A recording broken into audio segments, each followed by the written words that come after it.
show you something. So, this is my journal, and an interesting fact about it is like every time I turn a year older, I get a new journal for myself to record all the experiences and everything that I face in life throughout a year. So, this is like from age 19.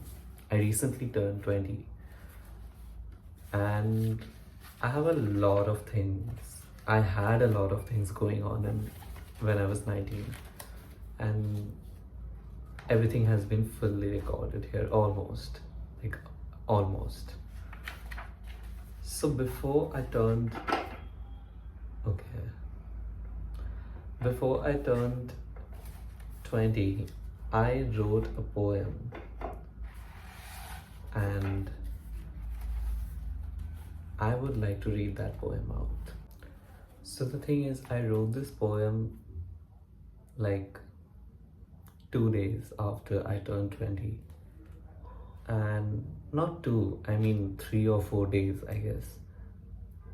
I was really sad before turning 20 because who doesn't like being a teenager? Like, it's, but it's also so beautiful to just experience something new.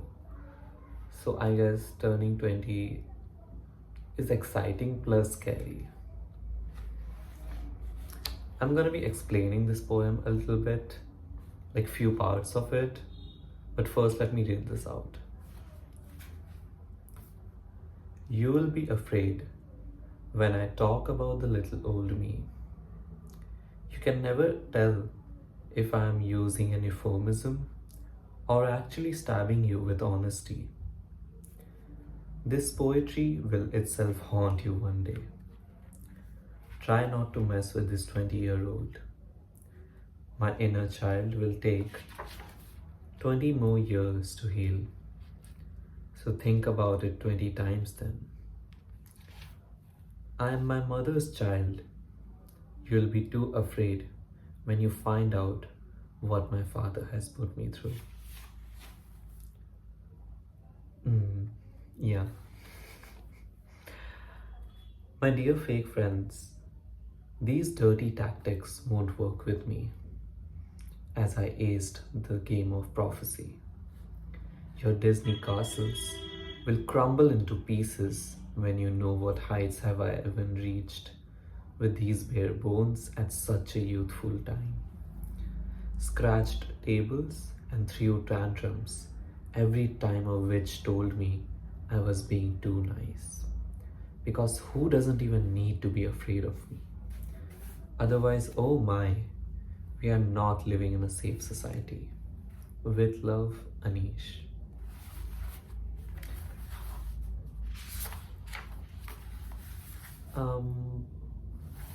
The first para in which I'm talking about, like, you will be afraid when I talk about the little old me. You can never tell if I'm using an euphemism or actually stabbing you with honesty. The thing is, I'm like, as a person, I tend to protect myself a lot, and I think a lot of people would do that. Anyone would do that. So when I talk about the little old me, I feel like people in general are afraid because I have been through a lot as a kid, and those things I still carry such things with me. Like, those, I would say, tragic moments, and like, there were also some fun moments and some things that has taught me a lot when I was growing up.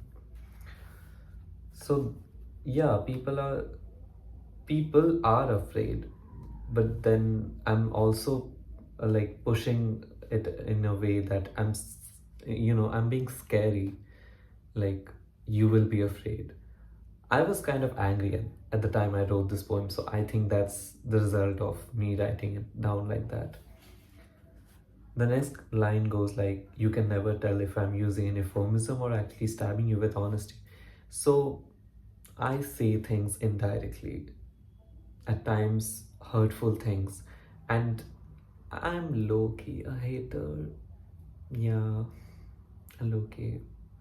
I mean, if I had some kind of problem, like if I, you know, anyone, like people do have enemies, but they do not show that in front of them. Like in my personal space, I would think about it as in a way that, oh, that person is my enemy.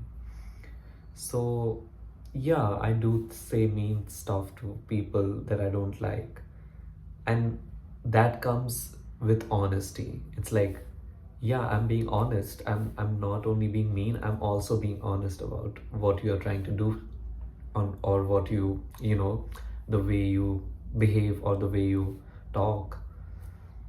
So yeah, that's there. Try not to mess with this 20-year-old. My inner child will take 20 more years to heal. Um, this part is kind of hard for me to explain because I can't predict if it's actually going to take 20 more years to heal my inner child, because yeah, because as I told you, it takes me a lot of time to process all that I've been through as a kid. And therapy has helped me for 2 years. It has helped me, like I have improved quite a bit, but I think I still face few communication problems. Um, I don't know, like I just get to the point where I feel like I'm still not doing well, but then again, I'm like, oh, I'm so great, like I'm living life. So yeah, that's there. I mean, that's something that I can't really change. I'm my mother's child. You'll be too afraid when you find out what my father has put me through. I don't really feel like talking about this part because this is too personal for me. Now, my dear friends, these dirty tactics won't work with me as I aced the game of prophecy. At times, I feel like I can really predict what's gonna come next.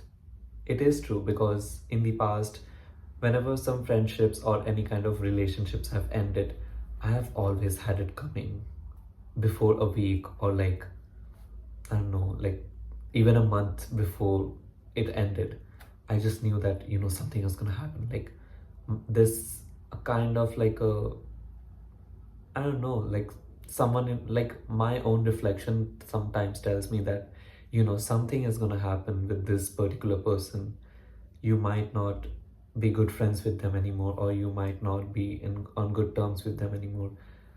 And that has always proved right. Like, it has not never proved wrong, because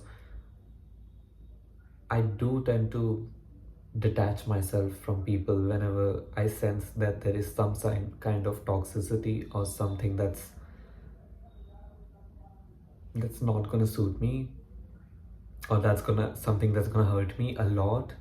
So I do tend to detach from such people, and a lot of fake friends have been involved in that process. And I'm glad. I mean, I think I do better after, you know after I cut people off, that people who hurt me, or like who keep projecting the insecurities on me, and then they go on with the tag like, oh, I was just having fun with you, I'm just bullying you, because I don't deserve such people. So yeah, your Disney castles will crumble into pieces when you know what heights have I even reached with these bare bones at such a youthful time. Now, in this line, I'm talking about the kind of things, like the kind of achievements that I have received over the past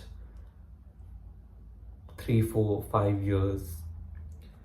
I mean, I have done it with only with the support of my mom and my dad, and also with my own efforts and with my own talent.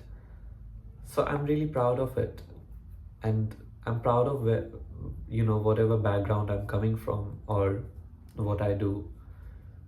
So yeah, that's just kind of something like, I'm like taking pride in that. So it's me expressing that thing. Scratched tables through tantrums every time a witch told me I was being too nice, because who doesn't even need to be afraid of me? Now, in this paragraph, I'm trying to scare people away, because at times when you try to protect yourself, you need to be a little bit more. You need to have a hold on yourself, and you need to control your emotions. You need to be powerful at times. It's important to be powerful at times, otherwise people take you for granted. So it's just me scaring people, those people who take me for granted, because I really don't want people to take me for granted. And that's the worst feeling, when you know that people are taking advantage of you, your soft nature, or you know your kindness. That's just the worst thing that can ever happen to a human being. And in that process, many friends, few family members, and like people in workplace are involved. So yeah, I don't like when people just tell me that, I'm being too nice just for no reason, because like I am nice to people, but at times I just don't want to be nice to everybody, literally everybody. At times I want to be just scary. I know it's weird. It's weird to put it that way, but at times I just want to become that one mysterious person, or like a selfish person. I think being selfish helps. It's not a bad habit all the time. I mean, yeah, if you're being selfish in a very cruel way, that's not gonna work out. Like, that's not helpful for yourself and for the people around you. That's dangerous. But you should be selfish when it comes to fulfilling your basic needs, or needs that come into the category of love and belongingness. Because people do tend to destroy things in your life, especially when they see you that you are living life and you're really happy. So that's there. And that's why I ended this poem saying, oh my, we are not living in a safe society. I really like this top. It's cute. Yeah.